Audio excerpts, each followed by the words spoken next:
Hello and welcome to the Rajya Sabha TV discussions. Today's topic is that of special courts to deal with tainted lawmakers. Starting with the context, recently 12 special courts have been approved by the central government and now by the Supreme Government to deal with cases dealing with criminal charges against politicians, both in the central government as well as in the state legislatures. They have set up a time frame of 1 year to convict these politicians. They have set a budget of 780 crores to establish these 12 special courts. 1,581 criminal cases are pending with courts across the country against politicians. Also, this is in tandem with a previous Supreme Court judgment which is aimed at decriminalization of politics, and the judgment said that any lawmaker who is convicted by a court shall be debarred from standing in elections and becoming a part of legislators. So this endeavor of the 12 special courts comes in harmony with the previous judgments of the Supreme Court to ensure decriminalization. Now, coming to the issues those were discussed in the debate, first is that of acknowledgement of the problem. That is of criminalization of politics. Now, for a long time, this problem has not been acknowledged by the lawmakers, and endeavors have largely come from the hall of the Supreme Court. But now this is a good step that the acknowledgement has come from the government itself, and the idea of 12 special courts has been mooted by the government. So this is a good endeavor. Second thing was that of a mushrooming of special courts and tribunals. Now the issue is that a large number of special courts and tribunals have been continuously coming up in the country. Now this trend of tribunalization of justice is a major political debate. Now, another aspect of this issue is that if tribunals are coming up on special issues like commercial tribunals or issues, administrative tribunals which are related to particular subject matter, where the courts the judicial courts can have some handicaps of knowledge of subject expertise, there such tribunals are welcome. But whenever the ideas of special courts which are dealing with laws which are under the ambit of the courts, like for rape, fast track courts for rape, or fast track courts for criminal conduct by politicians, this is a significant issue, because this challenges the credibility of regular courts. So that is an issue. Another thing is that of efficacy of these special courts. A large number of special courts have been implemented in the past, and the idea on paper assumes a noble phenomenon, but the implementation issues of infrastructure, manpower are crucial here. Some examples are like those of commercial courts which were established under the Companies Act 2013. These courts have not yet delivered well, so there are issues on the efficacy of special courts.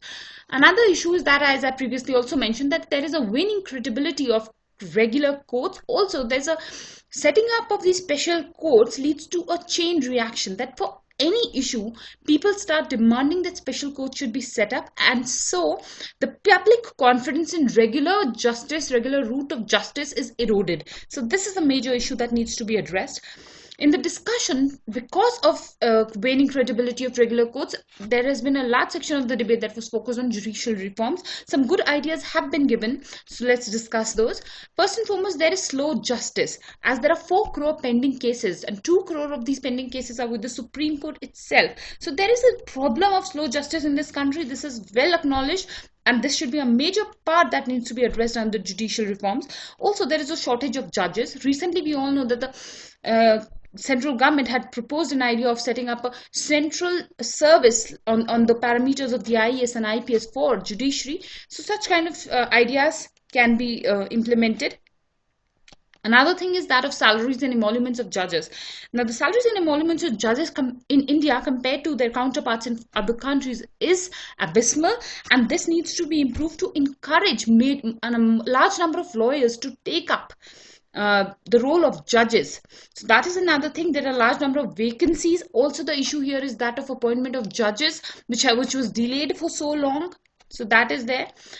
Another thing is that of public confidence, transparency and accountability. Recently, we had discussed how the judiciary is evading the question of coming under the ambit of the RTI, and how the accountability of judges is abysmal. Also, in the NJAC case, we had seen that how the courts are working as a closed institution. So public confidence in judiciary is largely at one of its lowest at present.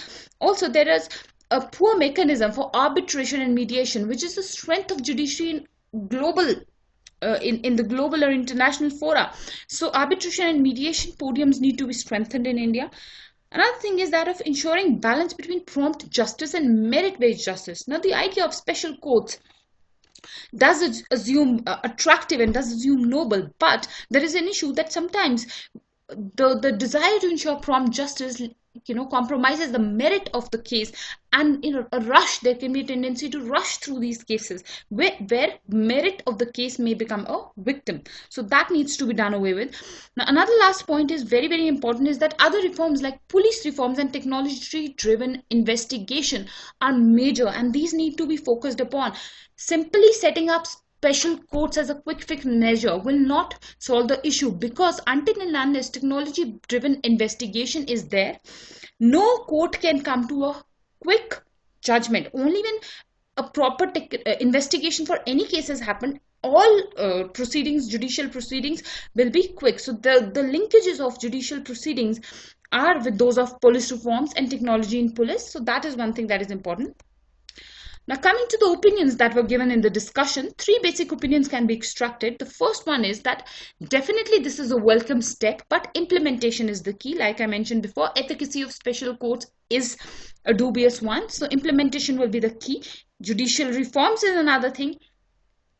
Welcome in the short term, but long-term solution is needed. So the long-term solution will be that of overhauling the entire judicial system rather than taking shortcuts like special courts, because in any case 12 special courts are a very minuscule number to cope up with the large number of cases that shall be pending, and the long-term issues cannot be ignored. That is another thing. Judicial reforms is important, police reforms is important. Another thing is that of a percolation effect. It is aimed that these courts, by fast tracking, by taking these actions, will percolate not only on the judiciary, also when the legislatures will be cleaner because of decriminalization of legislatives. This will have a percolation effect on the society, on other issues in the governance, even judiciary being one of them. Now, coming to the application part of this discussion, it is very, very important. Firstly, from polity point of view, where judicial reforms is important. Also, in general studies paper 2, tribunals is a topic. There, this is important. Under a social issue of criminalization of politics, this topic becomes important. So it has a plethora of uses. This can be used as an example. It can come as a direct question. So that's about today's discussion. I thank you all for watching. Please recommend, share and subscribe to our channel. See you tomorrow. Thank you.